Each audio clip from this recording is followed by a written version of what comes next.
How you pick the best wind turbine. Essentially this isn't going to be a one-way session. We'd very much like it to be a two-way session.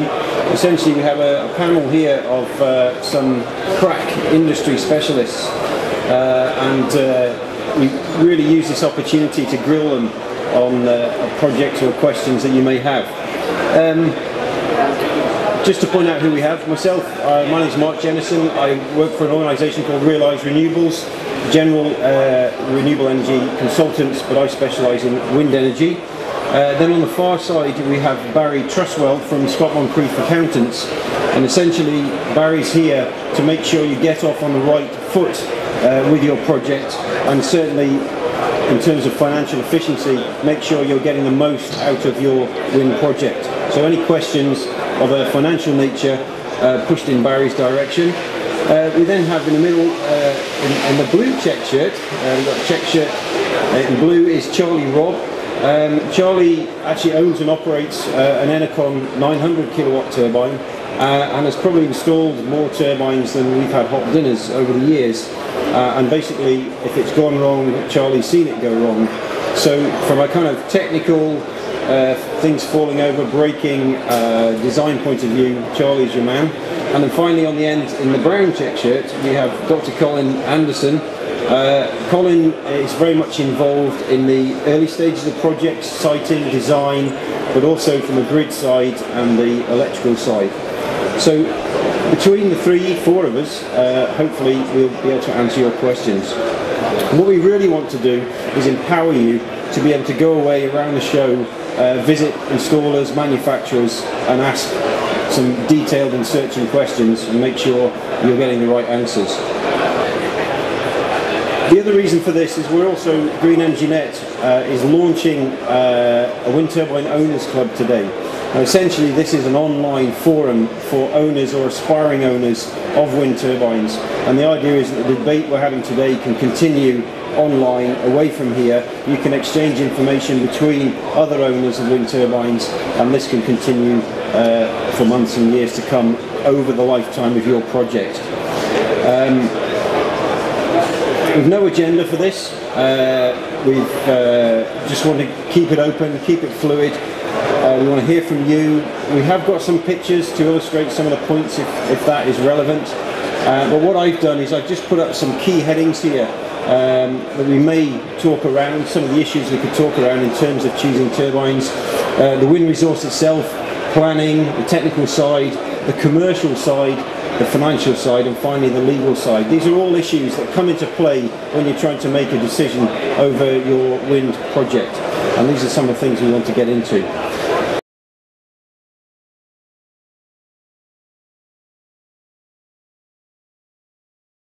What we thought we'd do now is we'll leave that up, and basically the panel are just going to do 1 or 2 minutes of projects they've seen, issues they've seen, and things that they would like to highlight as part of this discussion.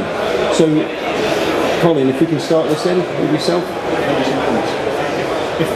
Do I come up?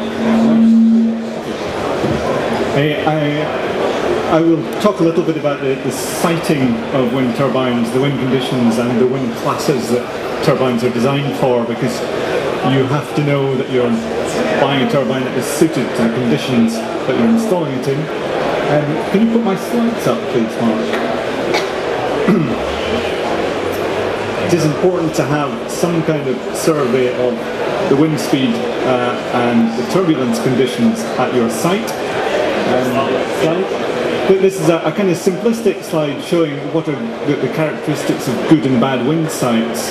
And it might be rather obvious to some, but it's surprising how often you see wind turbines that are badly sited, and that tends to be the case sometimes with smaller machines. The best wind sites are in very clear open space, on smoothly rounded hilltops. The best wind sites tend to be near the coast or on high ground. What you want to avoid are valleys, escarpments, forests, buildings, sources of sheltering and turbulence. It's obvious really if there's something there that's going to shelter your site, it's going to drop the wind speed, but it's also going to increase the turbulence, and that can be bad news for some turbines. Just a sort of simple aid memoir. The bottom one in particular shows you if you're siting small machines near buildings, you've really got to get far enough away to avoid sheltering turbulence. Also, the wind speed increases with the height above ground, and it does so quite quickly in clear open spaces, but in urban areas or where there are forests, high surface roughness, the wind speed is quite sluggish till you get quite high up. So again, some kind of idea of the wind speed should be estimated at your site. This just shows in urban areas you can get much more retardation of the wind at low levels. Okay. You might not see these very clearly, just some photos of typical sites. The first one is it's the island of Tiree, which Mark is familiar with. Very flat, very open, very low turbulence, very high winds, ideal place for siting wind turbines of just about any kind. That's what you call a low roughness, high wind site. Next one. It's more typical, moderate roughness site. See a bit of vegetation around, a bit of topography. Probably have to be more careful with your wind assessment here to make sure you're not sheltered or in the lee of a hill. Next one. And finally, this is an urban site with two large wind turbines in it, and here you'd expect to get high turbulence, possibly a lower wind speed, and that's why the turbines are on very tall towers to get up into the clear high-speed air, low turbulence. This is important not just for these big turbines, it's very important for small ones as well. This is a turbine in Aberdeenshire, and you can see there is a bit of forestry around about. This is a big turbine on a tall tower, so it's well clear of the effects and the influence of trees. If this was a maybe 50 kilowatt, 100 kilowatt turbine, then this kind of forestry would be more of an issue for it. Just a couple of slides showing the variation in wind and energy output with the time of the year. So you have to be careful if you are measuring wind speed that you take account of the annual pattern of the wind. But year on year, most sites generally show pretty steady output, maybe within 10% variation year on year, otherwise quite steady. But there's a very strong monthly variation, especially in the UK. Just a little bit about turbulence. Different wind turbines are designed for different turbulence classes. There's a thing called the IEC wind classification system. Class A are for high turbulence sites. Class B, your turbine is not so good in high turbulence. The next slide is actually, this is an important one. If the wind turbine you buy is designed to an IEC wind class, it's very important to know what the site conditions are, so you don't put a low wind class machine in a high wind aggressive site. That is important. And just a little bit about how you analyse wind speeds measured at your site. I can talk about this in more detail if you want, sort of one-to-one. But it's basically, you measure the wind on your own site, you correlate it with a MET station, and that gives you a long-term prediction, extrapolation for your own site. Very standard method, but it's important to do if the economics of your project are balanced. That's my last slide, so I'll hand on to Charlie. Colin, I think we'll go through all three and then we'll get to the questions afterwards. So, Charlie.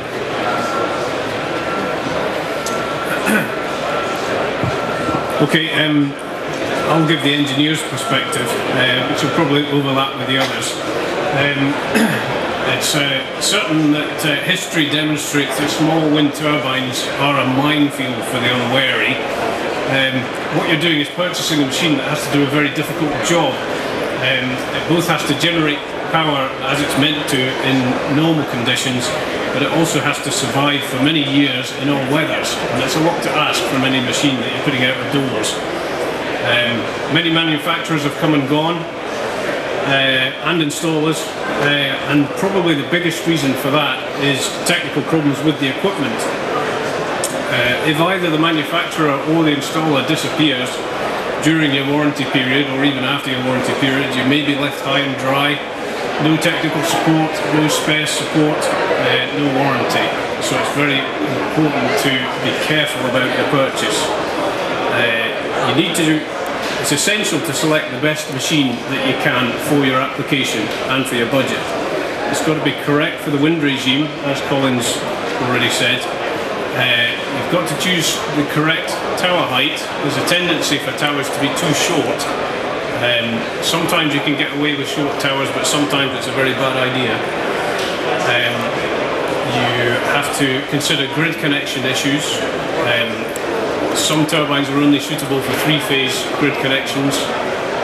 You need to make sure that you're looking at the right machine for that. You also have to be able to get a grid connection that's suitable for your turbine. It may be that there are grid constraints in the area that won't allow a turbine of the size that you're looking at. You may need to go smaller.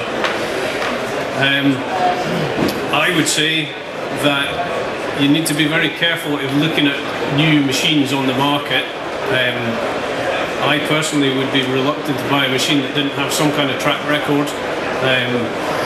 I was trying to work out how many I'd like to see of a machine in the UK, probably at least 50 of one model before I'd be serious about buying one myself. And I'd also say, if you're thinking of buying a turbine, try and talk to at least one existing customer who has one, who's been ideally through a year of operation, or at least a winter of operation, so that you're not just seeing them in the first week when they're still delighted with their purchase and nothing is broken yet.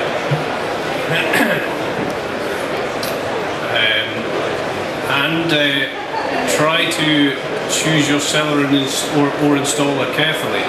I'd say that although anybody can sell a wind turbine, you want to try and reassure yourself that they know how to install it correctly, they can commission it and make it work correctly, they can provide adequate support to keep it working, and to respond reasonably quickly to problems and get them sorted out. You don't want to constantly have your turbine switched off while you're waiting for them to get round either to look at it or to bring the parts and fix it.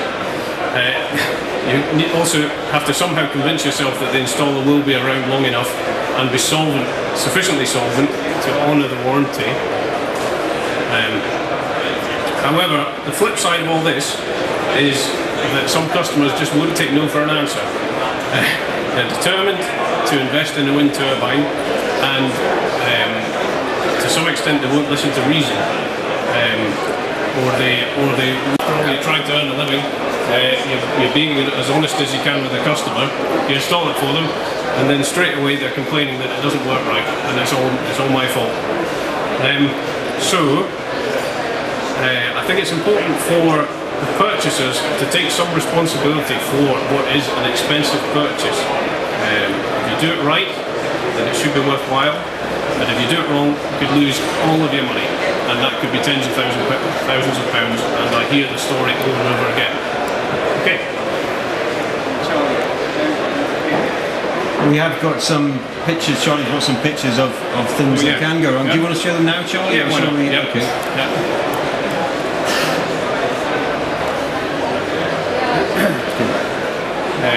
Right, these are all turbines that no longer exist. I've got photographs of broken bits of turbines that do exist, but I didn't want to show those.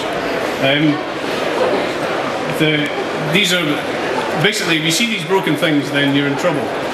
That's broken permanent magnets in a generator. Next one. If you see bits of metal sticking out through your fiberglass cover, then you know you're in trouble. Yeah. That's just an example of bad sighting. Although it's on an elevated site, there are trees around, and even in winter when the leaves are off the trees, the performance is going to be poor there. And it's also important to realise that it's not just a performance issue. If you have a bad site, it can really hammer the turbine mechanically, and you can end up with all kinds of mechanical problems even though your performance is poor. Last one, I think. Yeah, if you see that, if you see your turbine lying across a wall, you're also in trouble. And there's a prize for anyone who can correctly identify all three of those turbines.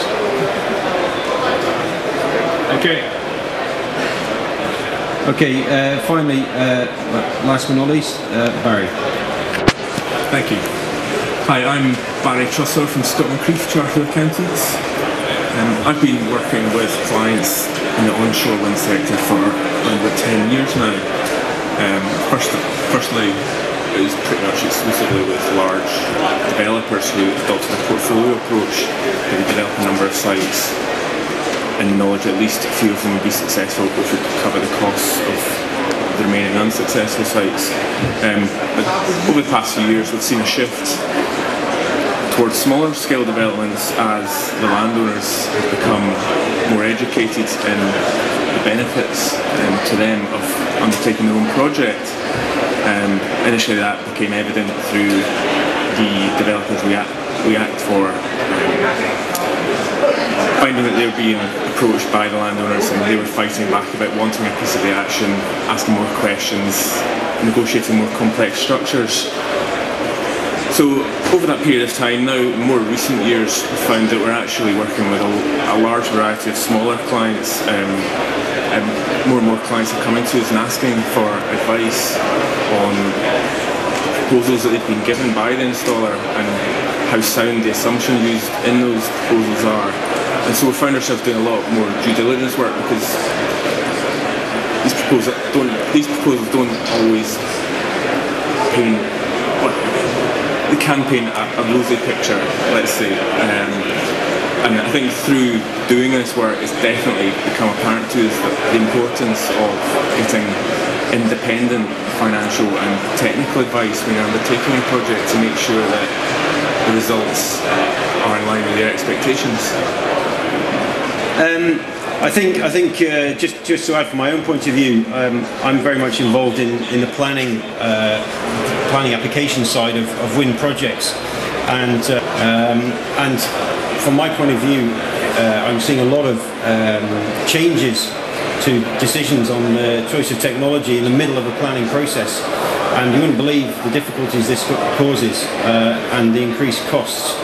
And one of the issues is an education process with the planners to make them understand that you can't custom design a wind project. You're picking a turbine, and in some cases the choice is quite limited. So one thing we try and do is work very closely with the planners to make them realise why you're choosing a particular turbine for the very reasons that the guys here have just outlined. So one of the things I would stress is that dialogue with planners early on is very important before you start spending large amounts of money, and indeed before you even put any kind of deposit down on a turbine. And again, those are some issues we're seeing where people are losing large deposits because they've paid for something that will never get through planning.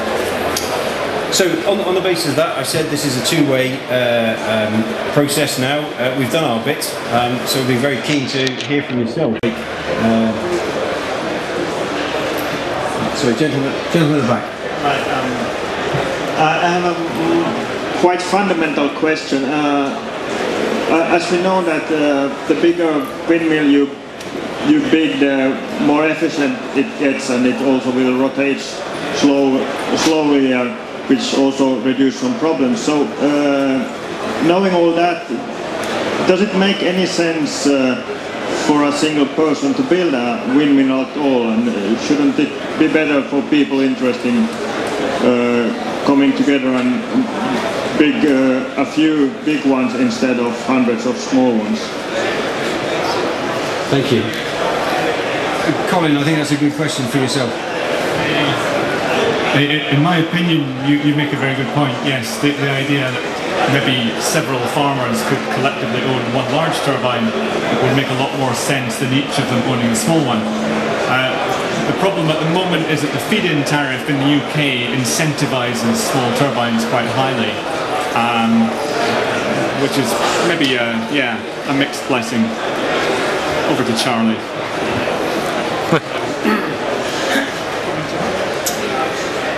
I don't know what I would add. there isn't necessarily anything wrong with individuals owning their own machine, so long as it's tall enough. The one advantage of all clubbing together and getting a big machine is that you would be looking at a taller tower, which might be more suitable for the local wind regime. I think, from my experience, it's a nice aspiration, and it has been achieved in a number of locations. My experience, the legal costs can increase. You've got to start putting in specialised structures and so forth, and that has led to a little bit of tension in some projects. But it is possible. But I think Colin hit the nail on the head that the feed-in tariff is very attractive at the smaller scales at the moment, and that's why a lot of people are going for smaller projects. There is another point, planning-wise, it may not be possible to get planning consent and even a grid connection for a large turbine, a large communally owned turbine, whereas you could possibly quite easily get consent for a turbine for your own farm or house. With being short of both a lower tip height and potentially an easier grid connection. So it might be that where one is impossible, the other is possible.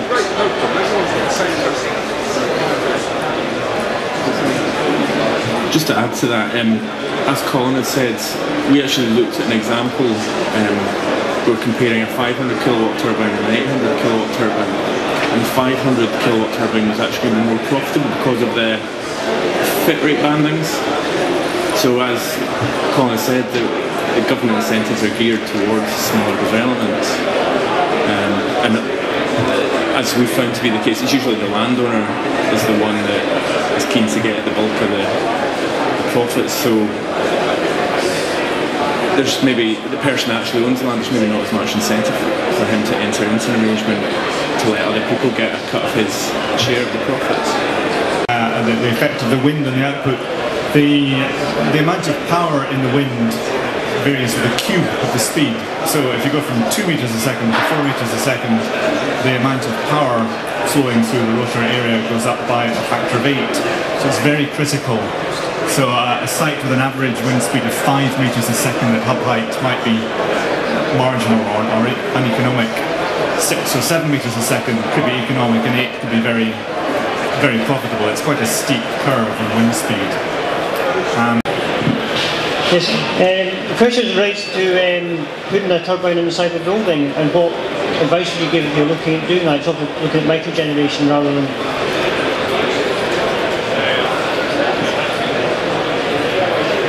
There has been quite a lot of prototype work done on building and mounting turbines, both vertical axis turbines, horizontal axis turbines, other weird and wonderful things along the ridge line, and I think it's been proved generally to not work very well.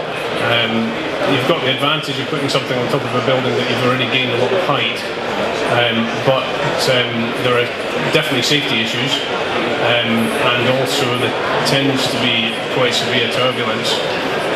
And also it has been shown that generally in large urban areas the average wind speed is a lot lower than people think it might be. It doesn't apply everywhere, but generally it seems to be not a terribly good idea, and there seems to be less of it being done at the moment. Ask a sort of related question to that. In terms of analysing the wind resource, we're seeing products now coming on the market where, particularly from the Met Office, About real certainty about what the wind resource is, usually from monitoring, but sometimes an element of the virtual MetMast facility. But certainly wind resource and wind measurement is an important issue. What was the original question? it was really, to me at the moment it's quite confusing how you make that judgment of what the wind resource is unless you actually do some on-site. It is, and it's such a big risk, and so many people have bought small wind turbines and ended up disappointed because the resource isn't what they thought or what they were told it was.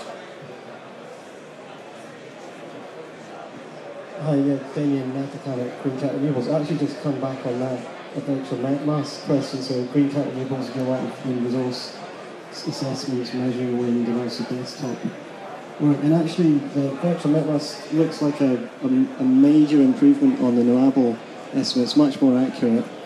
The validation study is much more impressive than what Noable's achieved. So it costs more than £1,000 there for a site-based assessment, but still a lot less than putting up a proper 20-30 metre netmass for a year, probably.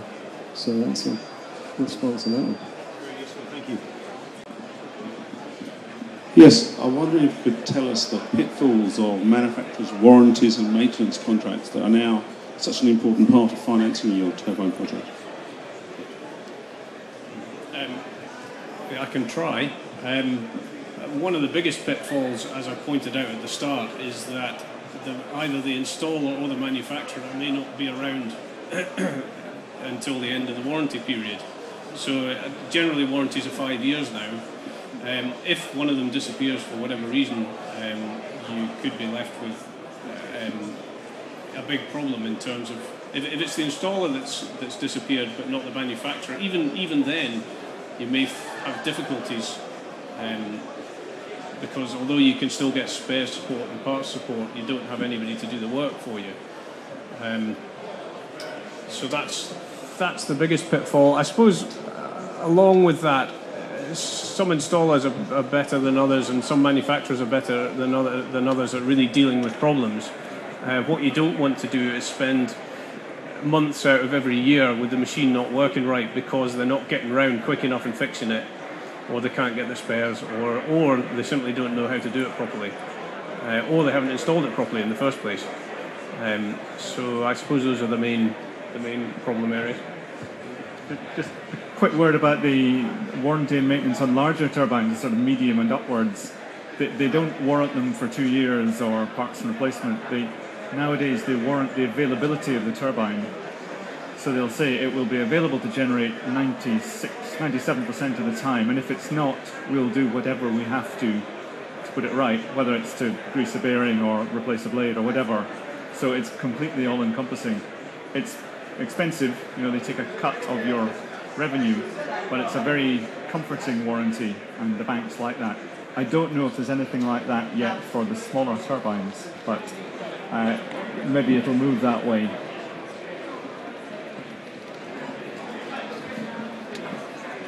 I was just going to say, in terms of, at the start you should be assessing the financial fragility of the supplier to make sure that they're going to be around to honour their warranty. I suppose one of the questions you can ask as well is whether the parts are bespoke, and whether there's, if that person disappears, it's an off-the-shelf part that you'd be able to get from elsewhere. And I suppose the other point is that you could make sure you've got adequate insurance in place to replace the loss of income if anything did happen and for a long period of time the turbine wasn't generating electricity. The gentleman in the green check shirt. In terms of siting wind turbine, obviously on top of a hill is ideal. If there's a huge visual impact that the planners won't like, do you ever get a beneficial effect if the siting in the bottom of a valley, if it creates a sort of wind tunnel effect, or is that an illusion? I think it's a bit of an illusion. I think valleys do channel the wind, so you get high wind speeds in valleys, but only when the wind's in certain directions. And generally valleys are not good news for siting wind turbines, nor generally are the lee side of hills. If you have a prevailing wind direction, it's okay to be on the windward side to a certain extent, but you really don't want to be too far down a hill if there's one in your vicinity. It is another one that I regularly used to get. People in the bottom of the valleys, they say, the wind tears through here constantly, 365 days a year. It's blowing a gale.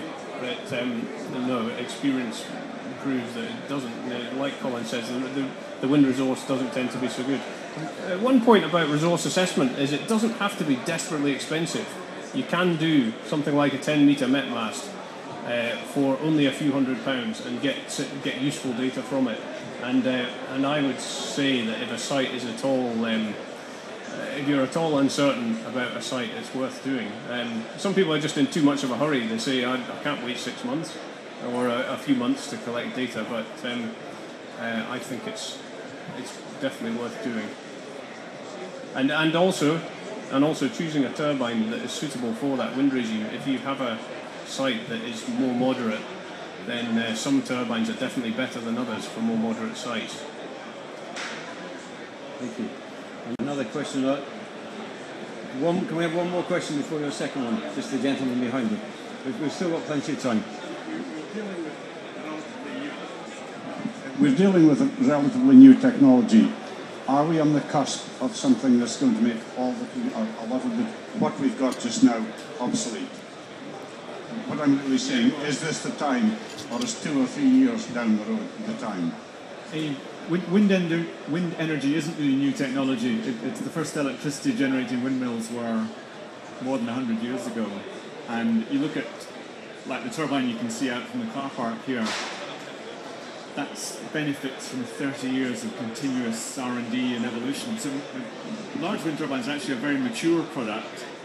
I don't see them becoming hugely more efficient in terms of the amount of energy per swept area, but they're already about as efficient as you can get that way. They pull as much energy out of the air as you can in light winds, and in strong winds they have to let an awful lot of it through because there's just so much there. So I think it's a mature technology. I don't think something else is about to spring up that is going to make wind turbines obsolete in the next few years. I'm hinting at things like gearboxes and such like, which may change there will be, yes, there will be component evolution in turbines. That goes on all the time, and if you go around here today, you'll see all kinds of different technologies. But just the basic technology, I think, is now it's kind of reaching a plateau, possibly.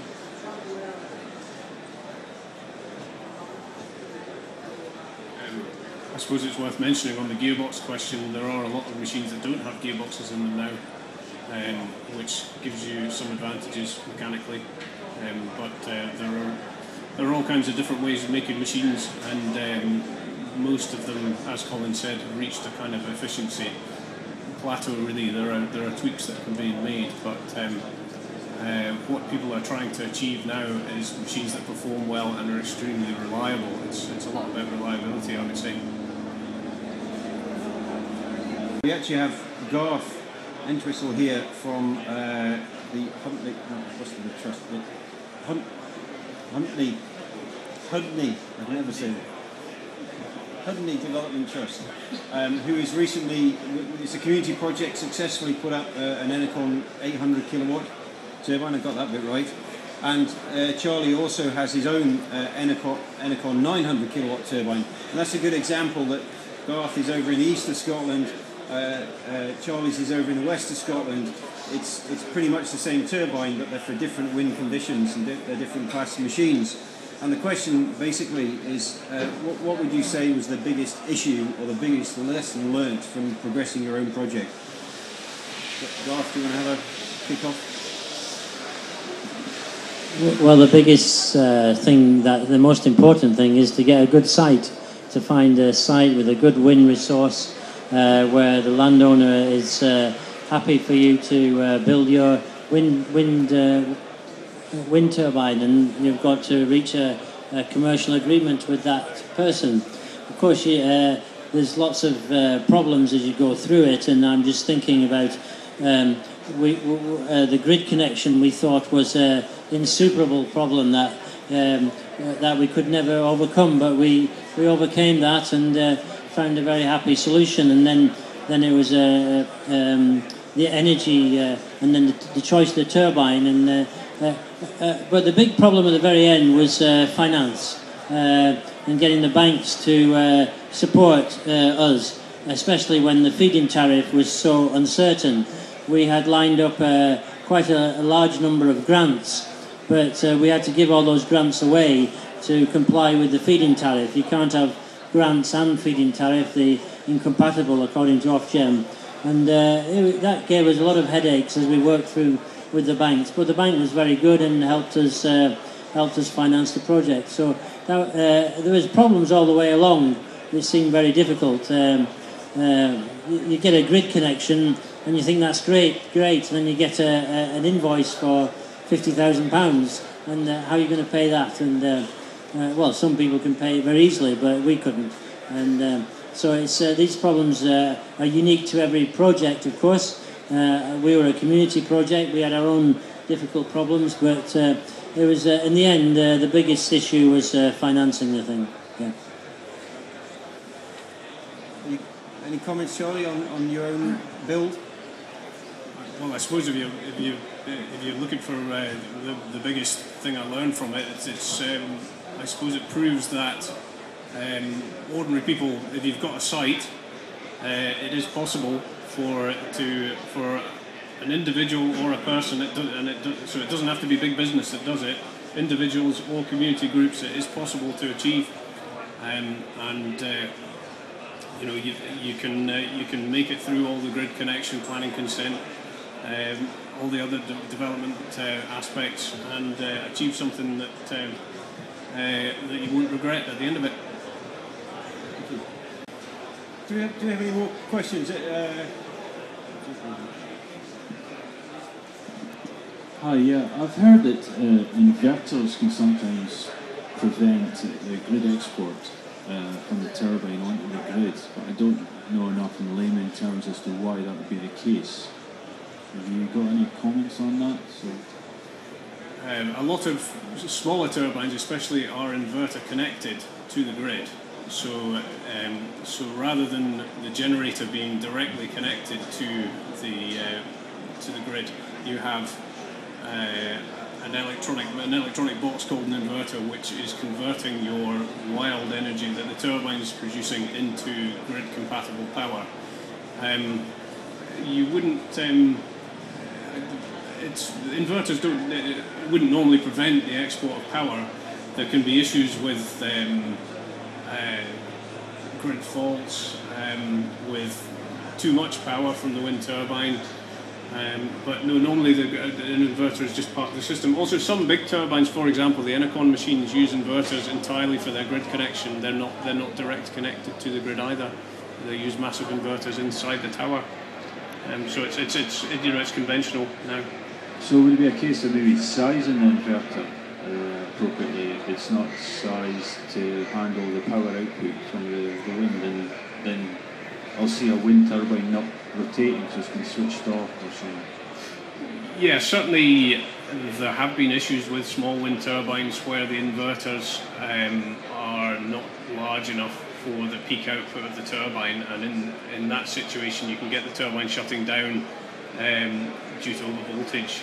And so, yeah, there's one maker turbine in particular, there were a lot of problems with that, and you would see turbines in strong winds not generating because basically they'd overpower all the time and shut down their inverters.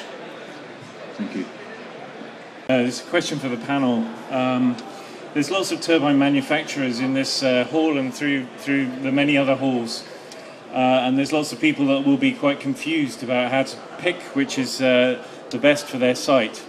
Could the panel and Mark suggest what the key factors are that everyone should bear in mind before they go over to that stand and start a discussion?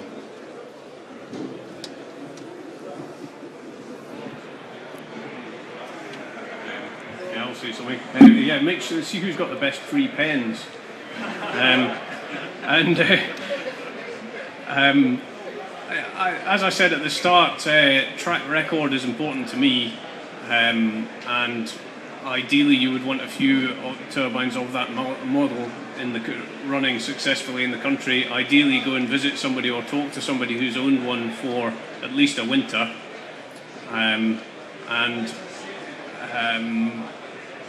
yeah, it's about convincing yourself that what you're investing in is not going to be an error, and is going to suit your site. It's a difficult thing. It's to some extent it's difficult, but I think some people in recent past, have been too quick to hand over the money to the first person that turns up and flogs them a wind turbine. You have to be more careful than that. Barry, have you got anything on the sort of corporate side, perhaps? As Charlie just said, I think track record is key. So asking questions about how many turbines have gone in operation, the length of time that the model's been in operation, breakdown history, all that sort of stuff.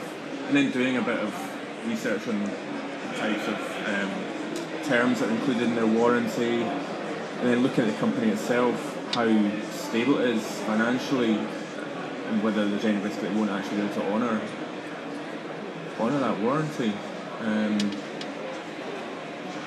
can't think of any other points, but track records and financial stability, I think, are the main two key points.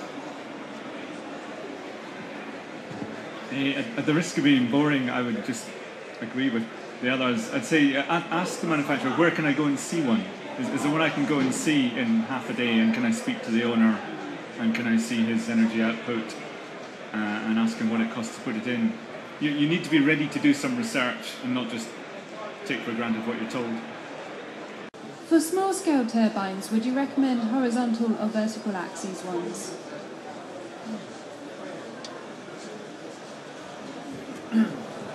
Well, I'll start. I personally would recommend horizontal axis. There have been various vertical axis ones have come and gone. Again, you didn't tend to have the great wind results that you might have liked. So I would like to see horizontal axis ones on nice tall towers, well out in the countryside, ideally on the tops of hills and away from trees. Generally, no site's perfect, but that's the thing to try and achieve. Thank you. There are a lot fewer vertical axis designs around, which is probably a kind of sign in itself. Yes, I would tend towards the horizontal axis. Last question, Francis. What's happened with many other technologies is that when more people come in to supplying them, the cost of the kit goes down, and sometimes quite sharply after the first flurry. I don't know if that's likely to happen with turbines, or if it's just going to go up as the popularity increases. I would say controversially that the feed-in tariff has helped to keep prices up to some extent. But definitely I would expect the costs due to volume manufacture to drop.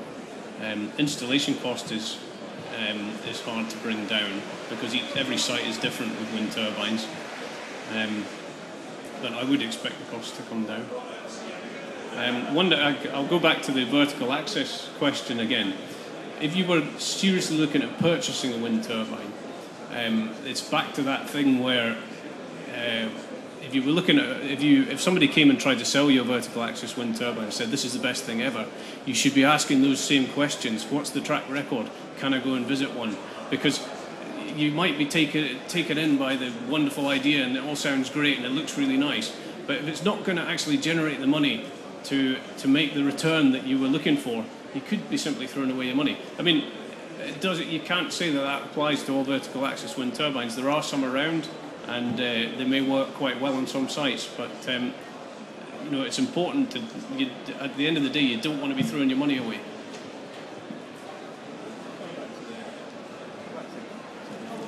Coming back to the question on costs, as Charlie said, I think the FITS regime has helped maintain the cost higher than they might normally reach in a free market, and certainly with other, say for instance with solar panels, the costs have drastically reduced as Chinese have come into the market and mass manufactured them. So I think there is. Well, ladies and gentlemen, we've reached the end of the session.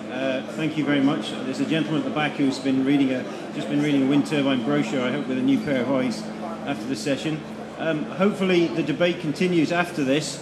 All you have to do is go onto greenenergynet.com and sign up, and you will be able to access the owners clubs, the forums. It's a magazine. There's articles all about some of the subjects we've talked about this morning. and there will be many more coming over the following months. The stand is conveniently just out the back there if you'd like to visit, find out more, please do.